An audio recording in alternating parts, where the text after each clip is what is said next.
अगर मुझे हाथ लगाया तो हाथ तोड़ दूंगी। मैं गुस्से से अफनान शाह को बोली तो यूनी कैंटीन में शोर मचने लगा। क्या लोगे तुम इसके बदले? मैंने इंतहाई बेरुखी से पूछा। अरे अरे, इतनी परेशानी क्यों ले रही हो? यहाँ बैठो हमारे पास भी कुछ देर। उसने करीब बड़े पत्थर की जानिब इशारा करके मुझे बैठने का बोला। ना चाहते हुए भी आगे बढ़कर मैं वहां बैठ गई। तकरीबन रात के 11 बज रहे थे, लेकिन हमारी सोसाइटीज़ में रात के 11-12 बजे कोई औकात नहीं रखते थे। समंदर के किनारे तेज हवा चल रही थी और वहीं पर एक बोन फायर के दरमियान उसने मुझे बुलाया था। आज का पूरा दिन मैं उसे फ़ोन करती रही थी, लेकिन उसने मेरा फ़ोन नहीं उठाया। एक दो मरतबा मुलाजिम को उसके घर भी भेज कर पता कराया, लेकिन वो वहाँ पर मौजूद नहीं था, जबकि मामा काफ़ी परेशान हो चुकी थी। रिदा, क्या बात है, तुम आज भी यूनिवर्सिटी नहीं गई? सुबह जब मैं नाश्ते के बाद अपने कमरे में वापस जाने लगी तो मामा ने मुझे टोक कर बोला। उनका परेशान होना वजह था। मैं ऐसी लड़की थी ही नहीं जो यूनिवर्सिटी से बगैर वजह के छुट्टी करती। मामा, बस प्रोजेक्ट था, उसी के लिए मुझे किसी से मिलना था। बेटा, अभी तो तुम्हारा 7th सेमेस्टर है ना, और प्रोजेक्ट तो 8th में जाकर मिलते हैं। मैंने जल्दी से कहा हाँ, और बोली मामा देर हो रही है ना, फिर आपको आकर सारी डिटेल बताऊंगी। उन्होंने धीरे से सर हिला दिया तो मैं भागकर अपने कमरे में आ गई। उसके बाद से लेकर अब तक मैंने अफनान शाह को बहुत मर्तबा अप्रोच करने की कोशिश की, लेकिन वो मेरे हाथ ही नहीं आ रहा था। मैं भी तैयार होकर घर से निकल आई।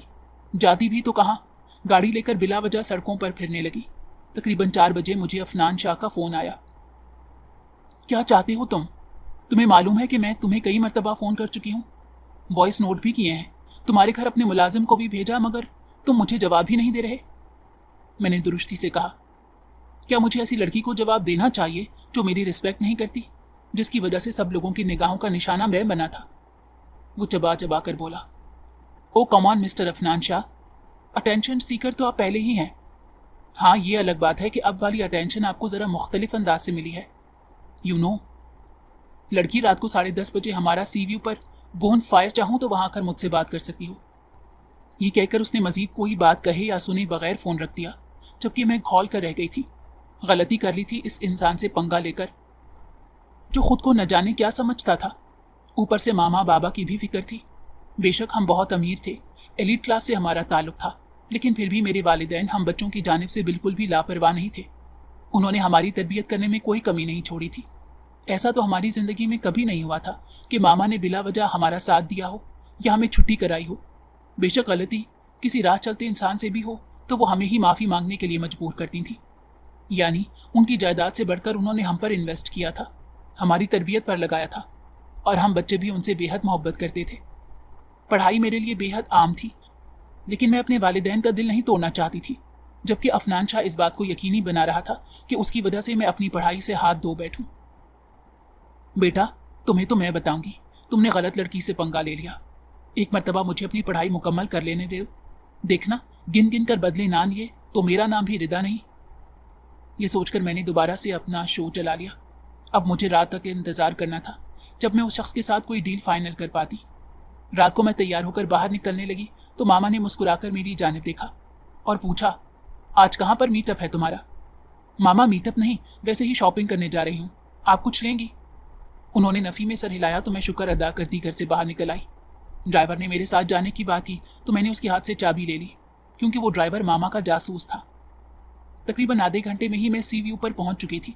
वहां दूर से ही अफनान और उसका गैंग बोन फायर करते नजर आ चुके थे। मैंने गहरा सांस लेकर खुद को पुरसकून किया और तेज कदमों से अफनान की जाने बढ़ी। वो गिटार पर एक गाने की धुन बजा रहा था, लेकिन मुझे देखकर रुका नहीं। मजबूरन 5-6 मिनट खड़े होकर मुझे उसके खामोश होने का इंतजार करना पड़ा। अभी तक खड़ी हो, बैठ जाओ ना, इंजॉय करो। अफनान, तुम जानते हो मुझे तुमसे बात करनी है। तो यार, बात करने के लिए ही बिठा रहा हूँ। मजबूरन मुझे उस पत्थर पर बैठना पड़ा। अभी मैंने बोलने के लिए मुंह खोला ही था जब अफनान शाह ने दोबारा से गिटार बजाकर गाना शुरू कर दिया। ये मेरे ज़ब्त की इंतहा थी, लेकिन फ़िलहाल मैं सब्र का दामन नहीं छोड़ना चाहती थी, क्योंकि उसने वही किया था जो वो कर सकता था। तकरीबन पौने घंटे बाद वो मेरी जाने मुतवज्जो हुआ। उसने पिज़्ज़े और बर्गर मंगवाए थे। एक बर्गर मेरे भी आगे किया तो मैंने संजीदगी से कहा, अफनान, ये जो कुछ तुमने किया है वो ख़त्म करो, वो लेटर वापस लो। क्या तुम अपने कहे हुए अल्फाज वापस ले सकती हो जो तुमने कैंटीन में कहे थे? अगर हाँ तो मैं भी ले लूँगा, अगर नहीं तो मैं भी वो लेटर नहीं ले सकता। वो इंतहाई बदतमीज़ी से बोला था। शुरुआत तुमने की थी, तुमने क्यों मेरी फ्रेंड को तंग किया? मेरी बात सुनो मिस रिदा, तुम्हारी दोस्त को ही छेड़ा था ना, तुम्हें तो नहीं छेड़ा था, तो तुम क्यों इतना हाइपर हो रही थी? खैर वो बात तो खत्म हो चुकी है, मैंने जो करना था वो कर लिया। अब मजीद कोई नई बात करनी है तो बोलो। तुम वो लेटर वापस ले रहे हो? मैंने चबा चबा कर कहा, तो वो भी मेरे अंदाज में बोला, मैं वो लेटर वापस नहीं ले रहा।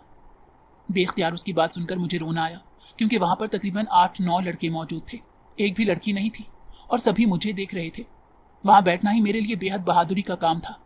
कहाँ जाके अफनान शाह जैसे बदतमीज और अक्खड़ इंसान के साथ बात करना, जबकि मैं वो भी कर रही थी। मैं अपनी जगह से उठ खड़ी हुई। कल मैं तन्हाई में तुमसे बात करना चाहती हूँ। ये कहकर मैं जाने के लिए मुड़ी तो पीछे से एक लड़का कहकहा लगाकर हंसते हुए बोला, यार कल तो मजे हैं तेरे, जो काम तू पैसे देकर करता है कल मुफ्त में ही हो जाएगा। ये बात करते ही उस पूरे ग्रुप में एक कहकहा उमड़ आया। मैंने बेख्तियार पीछे मुड़कर देखा तो मुझे हैरत का शदीद झटका लगा, क्योंकि सभी लड़के वहां हंस रहे थे, जबकि खामोशी से वो बैठा हुआ था। मैंने मजीद कोई बात नहीं की और वहां से आ गई। अपनी तरफ से तो मैं बहुत बहादुर बनकर गई थी, लेकिन न जाने क्यों वहां जाते ही कुछ अजीब सा हुआ। मैं कुछ बोल ही नहीं पा रही थी, या शायद उन लड़कों से डर गई थी। रात का वक्त था, वहां पर हमारे अलावा और कोई मौजूद भी नहीं था। पूरी रात में जागती रही। मैंने अंदर ही अंदर फैसला कर लिया था कि मामा को साफ बात बता दूंगी, फिर वो जाने और बाबा जाने। मैंने जो कुछ किया था गलत नहीं था। मैं और निमरा कैंटीन में बैठी थी। हमारी तरबियत की तरह मेरे वालिदैन ने यह भी समझाया था कि दोस्ती भी सिर्फ उसी से करनी चाहिए जो आपकी जहनी सेहत के साथ मुताबिकत रखता हो। फिर ये नहीं देखना चाहिए कि वो अमीर है या गरीब। वैसे ही निमरा भी मेरी दोस्त थी, लेकिन वो मिडिल क्लास घराने की लड़की थी, और मिडिल क्लास घराने की लड़की बेशक सर पर दुपट्टा ले या ना ले, गले में दुपट्टा जरूर लेती है। मैंने दूर बैठी निमरा को देखा था। वो कैंटीन से बर्गर लेकर हमारे टेबल तक आने लगी। तभी रास्ते में अफनान और उसके दोस्तों की टेबल लगी हुई थी। वो इस टेबल को क्रॉस करके आगे आने लगी तो मैंने देखा अफनान ने पीछे से निमरा का दुपट्टा खींचा था। उसका दुपट्टा खींचने का अंदाज बड़ा अजीब सा था। जहां निमरा रुकी वहीं मैं भी चौंक कर आगे आ गई। हम दोनों को बड़े सुकून से देखने लगा। ये क्या हरकत थी? कौन सी हरकत? उसने कंधे उचकाकर पूछा। यही जो तुमने अभी की है, निमरा का दुपट्टा खींचा था तुमने। तो वो बड़ी बेनियाजी से बोला, तुम्हें शर्म आनी चाहिए। देखो लड़की, दिमाग मत घुमाओ मेरा, जाओ यहां से। उस पर जैसे किसी बात का कोई असर ही नहीं हुआ। वो एकदम से गुस्से में आकर आगे बढ़ा तो मुझे यूं लगा जैसे वो मुझे मारना चाहता हो। तभी मैंने पहल की और एक जोरदार थप्पड़ अफनान शाह के चेहरे पर लगा दिया। पूरी कैंटीन में एकदम से सन्नाटा छा गया। वो मुझे आग बगोला होती निगाहों से देखने लगा, लेकिन मुझे बिल्कुल भी फर्क नहीं पड़ता था। मेरे माँ बाप ने मुझे इतना एतमाद तो जरूर दिया था कि मैं किसी भी राह चलती ऐरे गैरे नत्थू खैरे से मुकाबला कर सकूं। वो एकदम से आगे बढ़ा और मेरी कलाई अपने हाथ में थाम कर बोला, तुम्हारी जुर्रत कैसे हुई मुझ पर हाथ उठाने की? बिल्कुल वैसे ही जैसे तुमने मेरी दोस्त को छेड़ने की जुर्रत की। वो मजीद कुछ कहता कि मैं एक झटके से गुस्सा से धक्का देकर पीछे हुई और मेज पर रखा हुआ कांटा उठा लिया। वो आगे बढ़ने लगा तो मैंने वो कांटा उसके सामने कर दिया और कहा, खबरदार जो एक कदम भी आगे बढ़ाया, यहीं पर तुम्हारी जान ले लूंगी। जरूरत नहीं है तुम जैसे कॉकरोचेस की इस दुनिया में, जिन्हें औरत के एहतराम का ही नहीं पता। रिदा तुम पागल हो गई हो? करीब खड़े लड़कों ने मुझे कुछ पुरसकून करना चाहा, लेकिन मैं निमरा को देख रही थी जो काफी सहमी हुई थी। जाओ, चली जाओ यहां से, इससे पहले कि मैं बुरा पेश आऊं। अफनान शाह ने चबा चबा कर एक एक लफ्ज कहा और मुझे वहां से जाने का बोला। मैं वो कांटा पूरी कुव्वत से उसके पैरों में पटक कर वापस मुड़ आई। वहां से आते ही मुझे मामा का फोन आ गया। उनकी तबीयत काफी खराब थी। मजबूरन मुझे घर जाना पड़ा। अगले दिन मैं यूनिवर्सिटी आई तो वही हुआ जिसका मुझे यकीन था। मुझे यूनिवर्सिटी से निकाल दिया गया था, बल्कि साथ एक लेटर भी मिला था जिस पर साफ साफ लिखा था कि मुझे कहीं और भी दाखिला नहीं मिलेगा। मैं घर वापस आ चुकी थी। मेरा सर दर्द से बुरी तरह फट रहा था। पता नहीं क्या इंसान था वो। पूरी रात में जागती रही। अगले दिन वक्त पर मैं अफनान शाह के घर जा पहुंची। मामा को मैंने पहले ही बता दिया था कि अपने क्लास फेलो के घर जा रही हूँ। उन्हें इस बात पर कोई एतराज भी नहीं था। अफनान शाह के घर जाते ही उसकी माँ ने मुझे ड्राइंग रूम में बिठाया और कुछ ही देर बाद अफनान नाइट ड्रेस में मेरे सामने खड़ा था। मुझे उम्मीद नहीं थी कि तुम इतनी जल्दी आ जाओगी। अफनान, क्या हम बाहर चलकर बात कर सकते हैं? मैंने ड्राइंग रूम के दरवाजे में एक मुलाजिम को खड़े देखा तो धीरे से पूछा। उसने भी मेरी तरफ निगाहों के रुख में मुड़कर दरवाजे की जानिब देखा, फिर नरमी से बोला, अच्छा 5 मिनट, मैं अभी तैयार होकर आता हूँ। मैं खामोश हो गई। तकरीबन 5 मिनट बाद वाकई में वो तैयार होकर मेरे सामने था। मैं उसकी गाड़ी में बैठकर करीबी रेस्टोरेंट आ गई। मैं चाहती हूँ तुम वो लेटर वापस ले लो। बगैर किसी तमहीद के मैंने वही बात की जो मैं वहां करने आई थी। और तुम्हें क्यों लगता है कि मैं वो लेटर वापस ले लूंगा? मुझे नहीं लगता कि मैं लूंगा, क्योंकि तुमने जो किया था वो भी कम नहीं था। अफनान, तुम्हें वो लेटर वापस लेना चाहिए। गलती भी तुम्हारी थी और अब फिर तुम अपनी गलती को बढ़ावा दे रहे हो। मिस रिदा, मेरी बात कान खोल कर सुन ले। मैं अपनी बात अब दोबारा से नहीं दोहराऊंगा। मेरी गलती हरगिज नहीं थी, समझ आ रही है आपको? और लेटर भी मैं वापस नहीं लूंगा। मैं कैसे यकीन कर लूं कि आप यूनिवर्सिटी वापस जाकर मेरे साथ वो रवैया नहीं रखेंगी? वो चढ़ाने वाले अंदाज में मुझे आप कहकर पुकार रहा था। मुझे गुस्सा तो बहुत आया, लेकिन मैं जब्त कर गई, क्योंकि उस वक्त सिवाय जब्त करने की मेरे पास दूसरा कोई चारा नहीं था। मतलब क्या है तुम्हारी बात का? वही मतलब जो तुम समझ रही हो। मैं कैसे मान लूं कि यूनिवर्सिटी जाकर तुम मेरे खिलाफ कोई कैंपेन शुरू नहीं करोगी? अफनान ने कंधे उचकाकर बोला। वॉट? तुम्हारा दिमाग तो ठीक है। मैं क्यों तुम्हारे खिलाफ कोई कैंपेन शुरू करूंगी? जितना तुमने बुरा किया मैंने भी तुम्हारे साथ उतना बुरा कर लिया था। ये लेटर भिजवाने वाली गलती तुम्हें नहीं करनी चाहिए थी। अब की है तो इसे सुधारो। जाओ। नहीं करता। पहले तो मैं मान गया था, लेकिन अब नहीं करूंगा। वो इंतहाई बेशर्मी से बोला। क्या लोगे तुम? मजबूरन मुझे ये पूछना पड़ा। एक मर्तबा मैं उसके दिल का हाल जानना चाहती थी कि वो हकीकतन चाहता क्या है। इतना छोटा नहीं हूं मैं कि कोई शर्त रखूं। ये मेरी इज्जत का सवाल है। मैं गहरा सांस लेकर खड़ी हो गई, क्योंकि मुझे यकीन हो चुका था कि उस इंसान के साथ बात करना पत्थर पर सर फोड़ने के मुतरादिफ है। वो कभी भी मेरी बात नहीं समझ पाएगा। Goodbye. दो टोक अल्फाज में उसे गुड बाय बोलकर मैं वहां से आ गई। गुस्से से मेरा पूरा बदन कांप रहा था। गाड़ी चलाते हुए भी मेरे हाथ कांप रहे थे। जैसे तैसे करके मैं घर पहुंची तो मामा भागती हुई मेरे पास आई और पूछा, क्या बात है रिदा, तुम रो क्यों रही हो? मैंने रोते हुए उन्हें सारी बात बता दी, जिस पर वो मुझे पुरसकून करने लगी और बोली, कोई बात नहीं बच्चे, कोई बड़ी बात नहीं। ये इतनी बड़ी बात नहीं है कि तुम रो। हम तुम्हारे माँ बाप अभी जिंदा है ना, तो तुम्हें परेशान होने की बिल्कुल भी जरूरत नहीं। मामा, मुझे अब वहां पढ़ना ही नहीं है। मामा मुझे पुरसकून करने की कोशिश कर रही थी कि मैं जाकर बात करूंगी तुम्हारे एचओडी से, लेकिन मैंने साफ साफ इनकार कर दिया था कि मुझे वहां नहीं पढ़ना।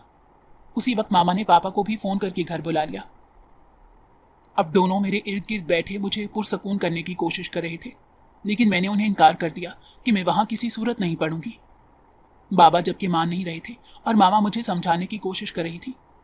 अच्छा ठीक है, हम उस बच्चे से तो बात कर लें।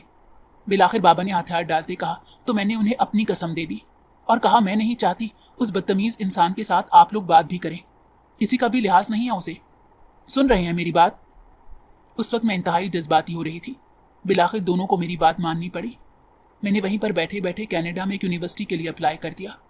मेरे वालिदैन ने अफनान की डिटेल्स मुझसे पूछना चाही तो मैंने नाम तक उसका नहीं बताया, क्योंकि फिर वही बात थी, मैं अपने वालिदैन को उस घटिया इंसान के साथ बात करते नहीं देना चाहती थी, जिसे बड़े छोटे की तमीज़ या अदब लिहाज नहीं था।